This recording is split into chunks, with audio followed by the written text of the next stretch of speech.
그 후에 유대인의 명절이 있어 예수께서 예루살렘에 올라가시니라. 예루살렘에 있는 양문 곁에 히브리 말로 베데스다라 하는 못이 있는데 거기 행각 5이 있고 그 안에 많은 병자, 소경, 절뚝발이 기다리니 이는 천사가 가끔 못에 내려와 물을 동하게 하는데 동한 후에 먼저 들어가는 자는 어떤 병에 걸렸든지 낫게 되밀어라. 거기 38년 된 병자가 있더라. 예수께서 그 누운 것을 보시고 병이 벌써 오랜 줄 아시고 이르시되 내가 낫고자 하느냐. 병자가 대답하되 주여 물이 동할 때에 나를 못에 넣어줄 사람이 없어 내가 가는 동안에 다른 사람이 먼저 내려가나이다. 예수께서 가라사대 일어나 내 자리를 들고 걸어가라 하시니 그 사람이 곧 나아서 자리를 들고 걸어가니라. 이날은 안식일이니. 아멘. 이 말씀은 오늘 우리에게 주시는 하나님의 말씀입니다. 할렐루야. 오늘 주일 예배를 통해서 우리 가운데 말씀해 주시고 또 회복과 치유로 함께 하시는 하나님의 은혜가 여러분의 삶에, 우리의 삶에 함께 하시기를 주의 이름으로 축원합니다. 우리가 오늘 읽은 이 본문의 말씀은 저희가 여러 번 아마 여러분이 다 들으셨고 잘 아시는 말씀일 수 있습니다. 예수님께서 요한복음에서 행하신 3번째 표적이다라고 말씀을 하는 말씀이죠. 이 5장 1절을 읽기 전에 이 4장 바로 끝부분에 보면 예수님께서 왕의 신하의 아들을 고치시는 사건이 나오죠. 이것을 2번째 표적이다라고 말씀하고 있고요. 이어지는 이 사건이 이제 예수님께서 3번째 행하신 표적인데 성경은 예수님이 행하신 이 기적을 표적이다라는 표현으로 쓰고 있습니다. 그 얘기는 이게 사인이란 얘기예요. 예수님이 행하신 이 기적은 예수님께서 누구시며 예수님께서 우리에게 전하시는 하나님 나라가 어떤 것인지를 우리 가운데 확실하게 나타내 보여주시는 사인이라는 것을 알 수 있어요. 오늘 우리가 읽은 이 베데스다에 있는 38년 된 병자를 고치신 이 사건, 한 사람의 병자를 치유한 사건처럼 보이지만 사실은 이 사건을 통해서 바로 이 치유하신 이 사건이 안식일에 일어난 사건이라고 우리가 오늘 9절의 말씀에 얘기하잖아요. 이 사건으로 말미암아 결국 유대 안에, 예루살렘 안에 있는 유대 종교 지도자들과 예수님의 갈등이 심화되는 이 기폭제 역할을 하는 사건이 된 게 바로 이 사건이에요. 그래서 예수님을 죽이려 하는 그런 사건이 발생하게 된 시발점이 된 게 바로 안식일에 이 38년 된 병자를 고친 이 사건인 것이에요. 그래서 이 사건을 통해서 우리 주님은 예수님이 누구시고 하나님은 어떤 마음으로 우리 인생을 찾아오시고 그리고 세상과 하나님 나라는 어떻게 다른 것인지를 우리한테 확실히 보여주시는 말씀인 줄로 믿습니다. 오늘 이 말씀을 통해서 우리는 우리가 예수님을 믿고 하나님 나라를 살아가는 삶이 어떤 것인지를 다시 한번 깨닫고 경험하는 그런 시간이 되었으면 좋겠습니다. 오늘 우리가 읽었지만 이 본문에는 이 베데스다라는 못 이름이 나와요. 이게 히브리어다라고 성경은 얘기하고 있습니다. 히브리 말로 베데스다라고 말하는 이 표현은 우리로 번역을 하면 은혜의 집이란 뜻이에요. 그리고 자비의 집이라고도 얘기합니다. 이게 베데스다라는 말의 의미입니다. 이 베데스다라는 이곳에 38년 동안 병을 앓고 있는 사람이 거기 거하고 있어요. 이 38년 된 병자를 예수님이 치유하신 사건이 나오는데 그 베데스다라는 곳이 어디 있었냐면 양문 곁에 있다라고 오늘 성경은 얘기하고 있습니다. 양문, 그러니까 양의 문 곁. 예루살렘으로 들어가기 위해서는 예루살렘 성전으로 들어가는 여러 가지 문이 있습니다. 그 문 중에 하나가 양문이라고 있어요. 그러니까 sheep gate라는 문이에요. 여기는 예루살렘에 예배하러 가는 자들이 하나님 앞에 드릴 제물이 양이거든요. 양으로 드리는 제물을 가지고 들어가는 문이 양문이에요. 그래서 예배자들이 들어가는 문이 양문입니다. 그러니까 하나님 앞에 예배 드리러 가는 많은 사람들이 이 양문을 통하여 예루살렘 성전으로 나아가며 하나님께 나아가는 그 길목에 그 곁에 베데스다라는 그런 못이 있고 거기에 행각 5개, 아마 그 쉘터 같은 것 5채가 지어져 있었던 것 같아요. 근데 그 안에 있는 사람들이 누구라고 오늘 성경은 얘기합니까? 거기에 많은 병자들이 있었다고 얘기해요. 그러니까 정상적인 사람은 거기 없고 병자들이 머무는 곳이 이 베데스다 연못의 행각인 걸 알 수 있어요. 각색 여러 가지 질병에 걸린 사람들이 이 행각에 모여 있습니다. 그런데 왜 사람들이 이 베데스다라는 연못에 모여 있냐면 이 연못에 전설 아닌 전설이 한 가지가 있어요. 그래서 가끔 성경에 보니까 가끔 천사가 이 연못에 내려온대요. 그때마다 이 물이 동안됩니다. 아마 물에 회오리 바람이 불든지 뭐 간헐천이 어서 그 물이 이렇게 들어가고 나가고 물의 변동이 일어나는 거예요. 그것을 천사가 가끔 내려오면 물이 동안인데 그때에 가장 먼저 그 연못에 들어간 사람은 어떤 병이든지 다 나음을 얻는다는 이 전설이 있었어요. 그래서 사람들은 이 이야기를 믿고 병든 사람들이, 어떻게 고칠 수 없는 사람들이, 그렇죠, 이것저것 이 의원 저 의원 이 병원 저 병원 다 다녀봐도 낫지 못했던 사람들, 아니면 정말 그렇게 병원을 갖고 누구에게 도움을 받을 수 없는 사람들이 모여 있는 데가 이 바로 베데스다 행각인 걸 알 수 있죠. 그러니까 거기에는 가난할 수도 있고 어떻게 보면 약한 사람들, 병든 사람들이 모여 있는데 그것은 양문 곁이라는 것이에요. 하나님 앞에 예배드리러 많은 사람들이 지나가면서 볼 수 있는 곳이 베데스다인데, 그런데 어쩌면 이곳은 이름은 참 좋잖아요. 베데스다, 은혜의 집, 자비의 집. 그런데 사람들 속에, 일반적인 사람들 속에는 잊혀져 있는 장소일지도 모른다는 것이에요. 이 안에 머물고 있는 사람들은 온갖 각색 많은 병든 사람들이 그 안에 모여 있어요. 건강한 사람들은 그냥 양을 가지고 하나님을 예배하러 지나가는 거예요. 뭐 가끔은 거기에 방문해서 또 돕기도 하고 그런 분들도 있을 수 있지만, 대부분의 양문을 통하여 성전으로 들어가는 사람들에게는 그냥 잊혀져 있는 장소가 베데스다일지도 모른다는 것이에요. 그러면 그건 많은 사람들이 하나님 앞에 나아간다고 지나가지만 실상은 그것을 정말 도움이 필요한 사람들인데 그것을 돌보아 주는 사람들이 없는 곳, 그것이 베데스다였어요. 이 베데스다를 예수님이 예루살렘에 오셔서 예루살렘 성전으로 들어가셔야 될 예수님이 성전으로 바로 들어가지 않으시고 지금 베데스다를 찾아오신 것이에요. 예수님께서 이 베데스다를 오셔서 거기에 가만히 보니까 38년이나 병들어서 이 자리를 떠나지 못하고 있는 이 한 사람을 발견하시고 그에게 찾아오신 거예요. 여러분, 우리 한국 속담에 그런 말도 있잖아요. 오랜 병에 효자 없다. 그렇죠. 병이 오래되면 병든 사람만 힘든 게 아니라 옆에서 돌보는 가족도 힘들어요. 다 힘들어져요. 그래서 병이 길어지면 효자 없다고 정말 이렇게 한 명, 두 명 떠나게 되는 거예요. 병이 길어지고 몸이 약해지고, 이 병은 물리적인 병으로만 생각하지 말고 우리 삶의 여러 가지 형편이 힘들어질 때는 우리 삶의 친구도 점점 없어질 수도 있고요. 그렇죠? 가족도 점점 멀어질 수 있어요. 그러면 38년이나 되는 동안에 이 베데스다 연못에 누워서 여기서 본인이 어쩔 수 없는 모습으로 누워있는 이 사람에게는 어떻게 보면 많은 사람들이 이미 떠나 있는 굉장히 외로울 수 있는 사람, 굉장히 힘든 고통 가운데 있을 수 있는 사람인 걸 알 수 있습니다. 이 사람을 우리 주님이 찾아오셨다는 것이에요. 여러분, 예수님께서 바로 이 사람을 찾아오신 것이 이게 복음이라는 거예요. 복음이 무엇이냐? 사람들은 복음에 대해서 많은 정의를 내릴 수 있지만 복음은 하나님의 아들이신 분이, 하나님 나라의 실체이신 그분이 사람들이 스쳐 지나가듯 잊혀질 수 있고 소외될 수 있고 찾아보지 않은 잊혀져 간 사람일 수 있는 아주 연약한 우리 인생을 찾아오셨다는 것이에요.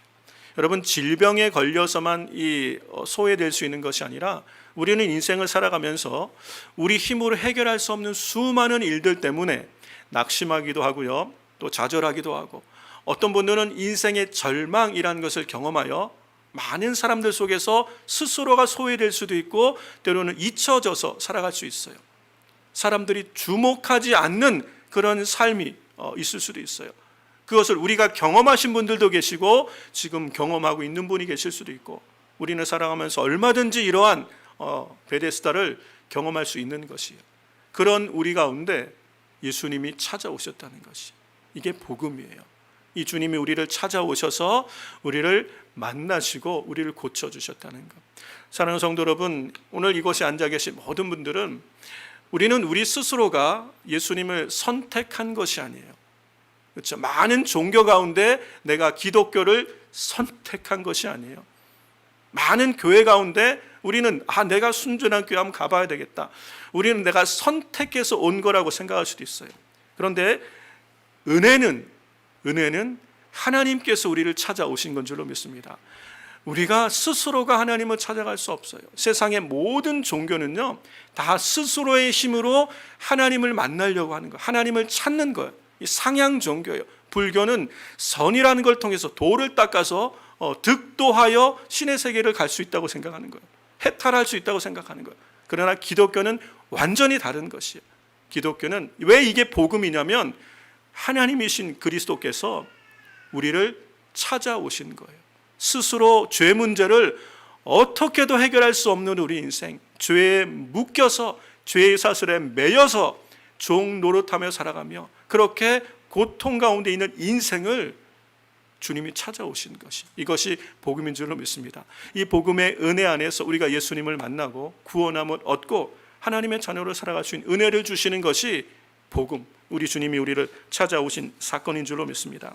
그래서 우리는 이 복음을 기억하면서 예수님을 기억하면서 항상 그 은혜를 우리가 기억할 수 있어야 돼요. 에베소서 2장 8절과 9절에는 우리가 받은 이 복음이 어떤 것임을 늘 다시 한번 명확하게 얘기해 주고 계시는데, 다시 한번 우리 같이 보면 너희가 그 은혜를 인하여, 여러분 우리의 신앙생활의 그 모든 것 이전에 하나님의 은혜가 우리 삶에 있었음을 꼭 기억하셔야 돼요. 예수님의 행하신 그 십자가의 놀라우신 은혜로 말미암아 그 은혜가 먼저 있고 이 은혜에 대한 우리의 믿음의 반응이 따라오는 거예요. 너희가 그 은혜를 인하여 믿음으로 말미암아 구원을 얻었나니 이것이 너희에게서 난 것이 아니요 하나님의 선물이라 라고 얘기하십니다. 여러분, 구원은 하나님의 선물인 줄로 믿습니다. 우리의 선택도 아니고 우리의 행위도 아니고 우리의 공로도 아니라 하나님의 전적인 은혜, 십자가의 사랑인 줄로 믿습니다. 그래서 9절에는 이렇게 얘기하죠. 행위에서 난 것이 아니니 이는 누구든지 자랑치 못하게 하려 함이라. 아멘. 십자가의 은혜는 아무도 자랑할 수 없는 거예요. 그래서 우리 성도들, 우리에게 있는 자랑은 오직 십자가, 오직 예수 그리스도만 자랑할 수 있는 줄로 믿습니다. 주님이 우리를 찾아오셨다는 것이.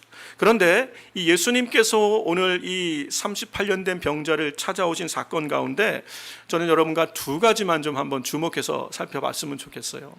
우리 주님이 이 38년간 고통 가운데 있는 이 사람을 찾아오셔서 하시는 말씀이 내가 낫고자 하느냐라고 물어보세요.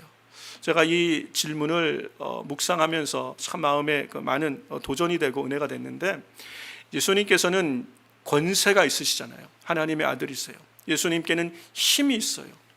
예수님은 능히 이미 두 번째 표적을 통해서 가나에 계시면서 멀리 가버나움에 있는 왕의 신하의 아들을 말씀으로도 치유하실 수 있는 분이세요.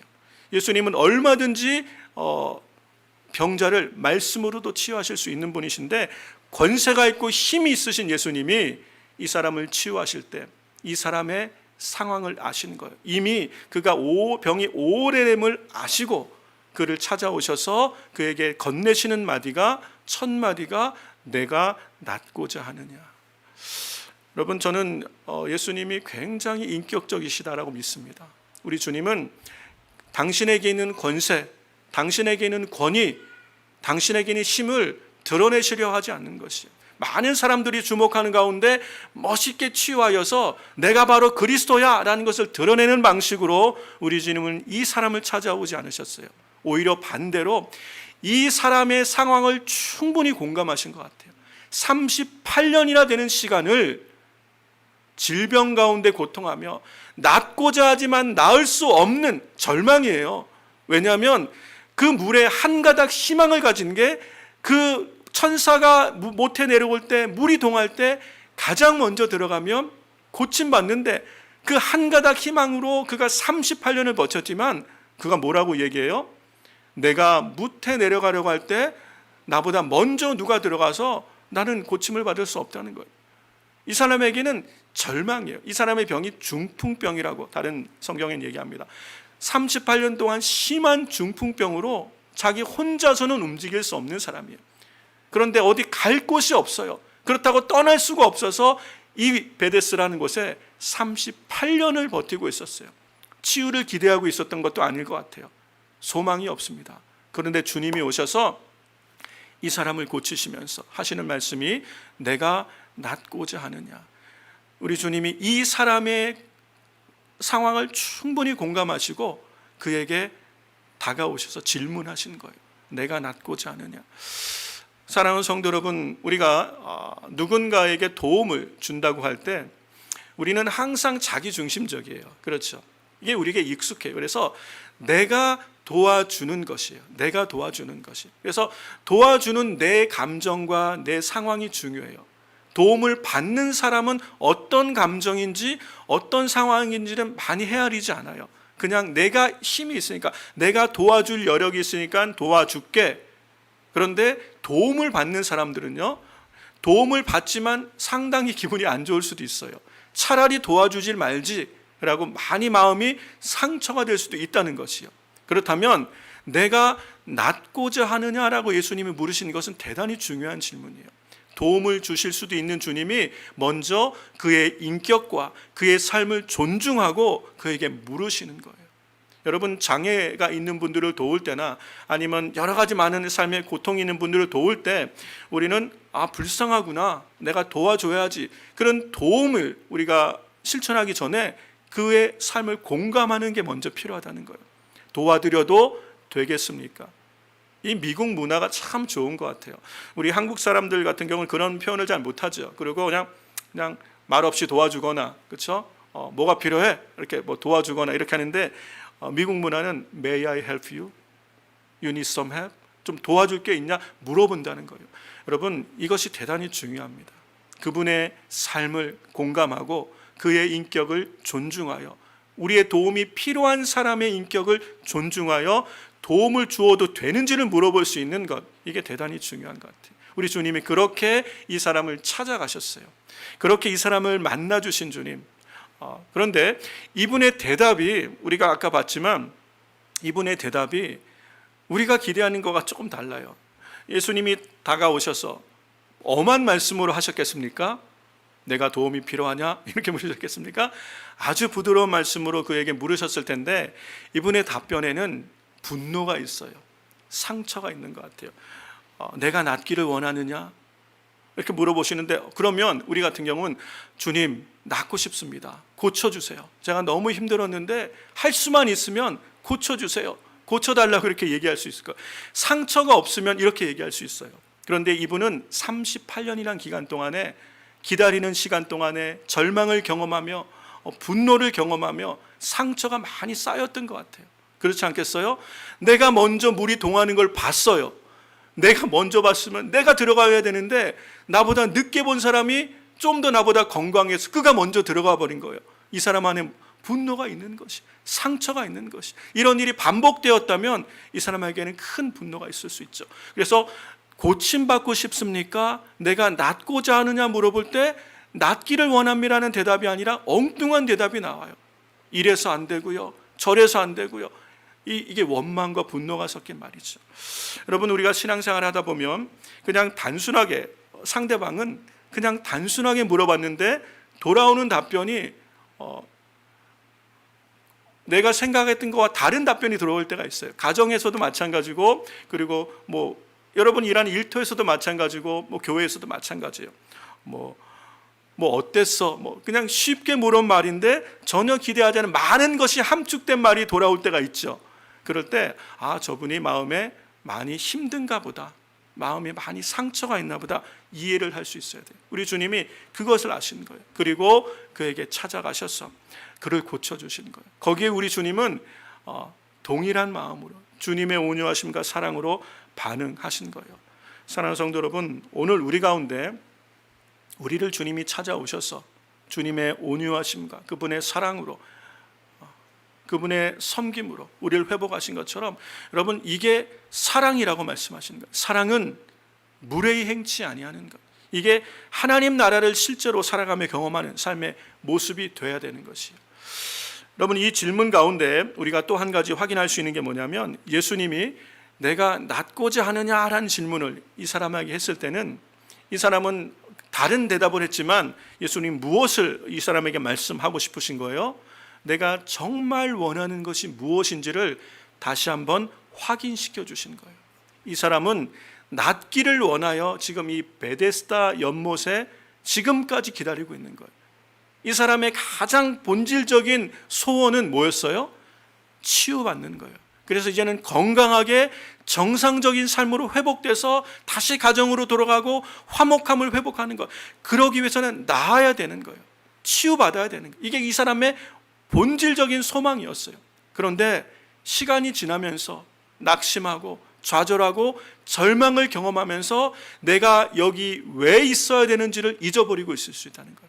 그리고 다른 것에 분노하며 있을 수 있는 이 사람에게 다시 한번 내가 여기 왜 있는지를 상기시켜 주는 거예요. 내가 낫고자 하느냐? 이게 무슨 질문이에요? 소망을 확인시켜 주시는 질문이에요.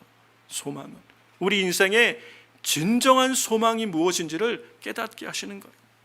여러분, 우리는 이 베데스다라는 이 이름이 너무 좋죠. 은혜의 집, 자비의 집. 그런데 이곳에 있는 38년 동안 있었던 이 사람은 그것이 은혜와 자비를 경험하는 장소가 아니었어요. 어쩌면 지옥을 경험하는 것 같은 장소가 될 수도 있다는 것이에요. 우리의 삶의 자리에 우리가 어쩌면 오늘 신앙생활하며 교회에 나와 있을 수도 있고, 여러분이 예배처에서 있을 수도 있고, 여러 가지 삶의 모습이 있을 수 있지만, 그러나 우리 삶에서 경험하는 여러 가지 상황들 속에서 어쩌면 우리는 정말 힘든 시간들을 보내며 우리 인생의 진정한 소망이 무엇이었는지를 잊어버리고 살아가고 있는 줄도 모른다는 것이에요. 그런 인생에게 주님이 다시 한번 물어보시는 거예요. 내가 낫고자 하느냐? 여러분, 이 베데스다에 38년 동안 있었던 이 사람이 이 마음에 가득한 상처와 분노가 있을 수밖에 없는 것, 그것은 베데스다라는 삶의 자리의 상황을 우리가 이해할 수 있어야 돼요. 여러분, 정말 천사가 내려와서 물이 동할 때 고침받을 수 있다면, 그런데 그 고침받는 사람이 누구예요? 한 사람이에요. 한 사람. 가장 먼저 그 못에 들어가는 사람, 그 사람이 고침받는 거예요. 여러분, 그렇다면 이곳은 이름은 베데스다, 은혜의 집이고 자비의 집이지만 실상은 세상의 한복판이라는 것이에요. 이것은 치열하게 경쟁해서 한 사람만 얻을 수 있는 치유가 된다는 것이에요. 하나님 나라는 이와 같지 않다는 것을 지금 예수님은 보여주시는 거예요. 세상은 경쟁해야 돼요. 여러분, 세상은 치열하게 경쟁합니다. 그래서 한 사람만 기억하는 것이에요. 우리는 이것이 너무 익숙해요. 어려서부터 초등학교를 들어가면 경쟁이 시작되는 거예요. 모든 게 등수로 매겨져요. 시험을 봐야 되고요. 다 등수로 순위가 매겨져요. 2등도 기억하지 않습니다. 1등만 기억돼요. 1등만. 우리는 거기에 너무 익숙해 왔어요. 그리고 우리가 사회생활하면서 치열한 경쟁 가운데 우리는 지금까지 이 자리까지 왔어요. 기억되어지기 위해서 무엇인가 내가 얻기 위해서 치열하게 경쟁해서 1등 해야지만 되는 것이에요. 그러나 다 1등할 수 있습니까? 1등은 한 사람만 하는 거잖아요. 우리는 수많은 상처를 경험하는 거예요. 그것이 가정이든 사회생활이든 학교생활이든 어디든 우리는 이 삶을 살아가며 인생 가운데 사실은 많은 상처들을 우리는 안고 살아온 것이에요. 그 가운데 우리는 우리도 모르는 사이에 불평과 원망과 시기와 질투가 가득 쌓여 있는 삶으로 바뀌어져 있는지도 몰라요. 바뀌어져 있는지. 그래서 누가 잘된 것, 누가 연못에 먼저 들어간 것을 그분의 치유를 기뻐해야 되는데 기뻐하지 못하고 있을 수도 있다는 것이요. 그게 어떤 상황이라는 거예요? 베데스다의 실상이라는 것이에요. 여러분, 은혜의 집이고 자비의 집이 돼야 되는 그곳에 실상은 시기와 질투와 경쟁과 원망과 불평이 가득해서 누구든지 한 사람만 들어가서 고침받을 수 있다는 그곳이 된다면 그것은 이름은 베데스다지만 사실은 지옥 같은 삶이 될 수도 있는 곳, 그래서 사람들에게 어쩌면 잊혀진 곳이 될지도 모르는 것이 베데스다였을지도 몰라요. 여러분, 오늘 우리는 신앙생활 하면서 예수님을 정말 경험하지 못하면 우리는 교회를 나오고 신앙생활하고 그리스도인이라는 이름을 가지고 있으면서도 어쩌면 우리는 베데스다의 실상 가운데 살아가고 있을지도 모른다는 것이에요. 여러분의 마음은 지금 어떻습니까? 여러분, 우리는 우리 가운데 하나님 나라가 함께 하고 계십니까? 아니면 여전히 우리는 교회 안에 거하면서도 신앙생활 하면서도 우리는 여기서 경쟁을 해야 되는 것입니까? 여러분은 지금 다른 사람과 경쟁하듯이 신앙생활 하고 계십니까? 우리의 이웃이 잘 되는 것에 시기가 나고 질투가 나는 그런 마음이 우리 가운데 있습니까? 우리가 만약 교회를 다니고 지금 예배를 드리는 이 시간에도 우리 안에 경쟁이 있고 시기가 있고 미움이 있다면 우리는 여전히 하나님 나라를 살아가야 될 우리 가운데 세상을 살아가고 있는 그 모습이 우리의 모습이 될 수도 있다는 것이요. 베데스다가 내 이야기가 될 수도 있다는 것이요.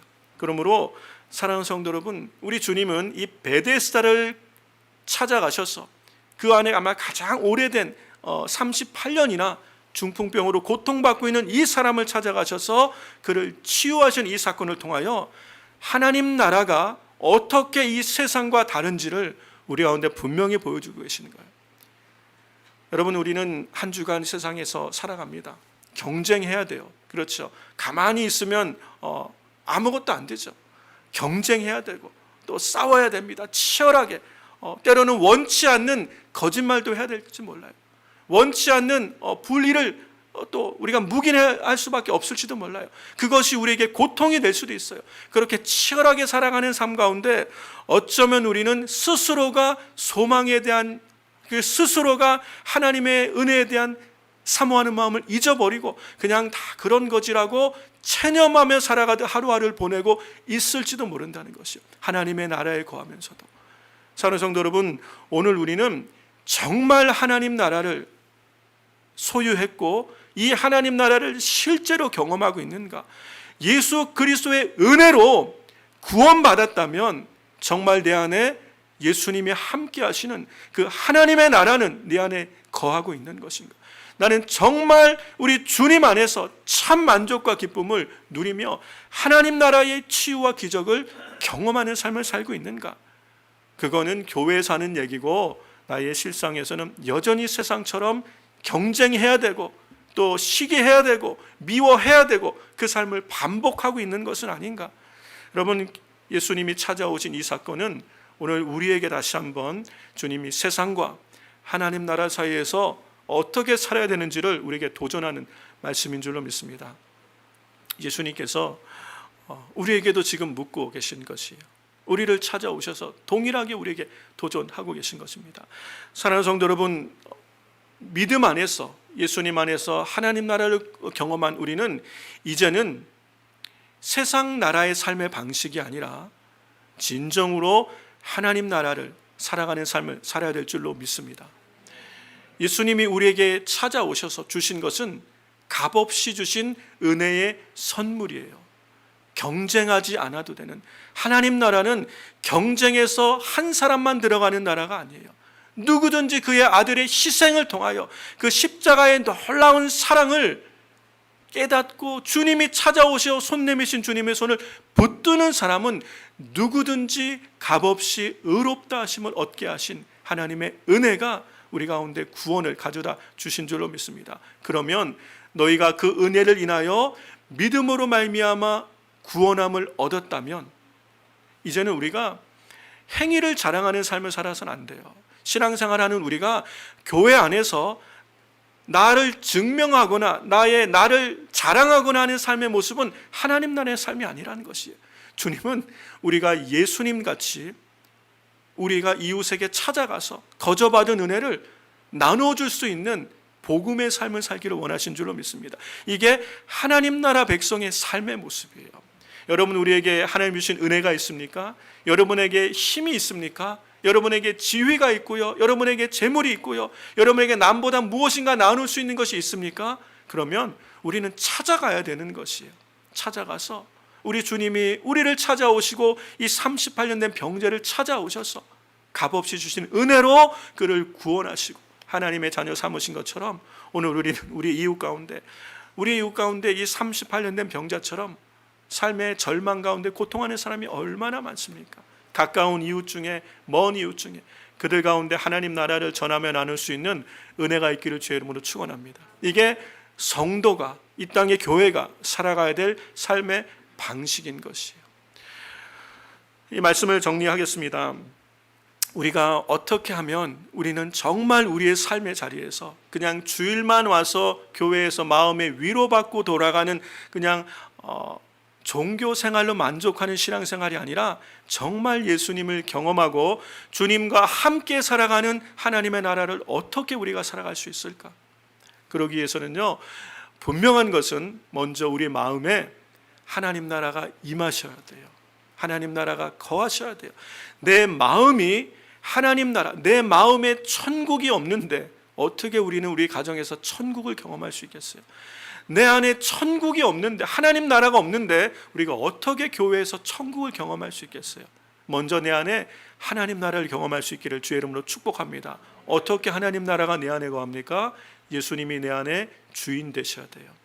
하나님 나라는 예수님 안에 있잖아요. 모든 하나님 나라의 치유와 회복과 구원과 하나님의 모든 복된 선물은 예수 그리스도 안에 있어요. 그분이 우리를 찾아오셔서 우리 안에 성령으로 함께 하십니다. 그분이 우리 삶의 주인 되실 때에, 정말 내 인생의 주님이 되실 때에 우리 안에 하나님의 나라가 거하게 되는 거예요.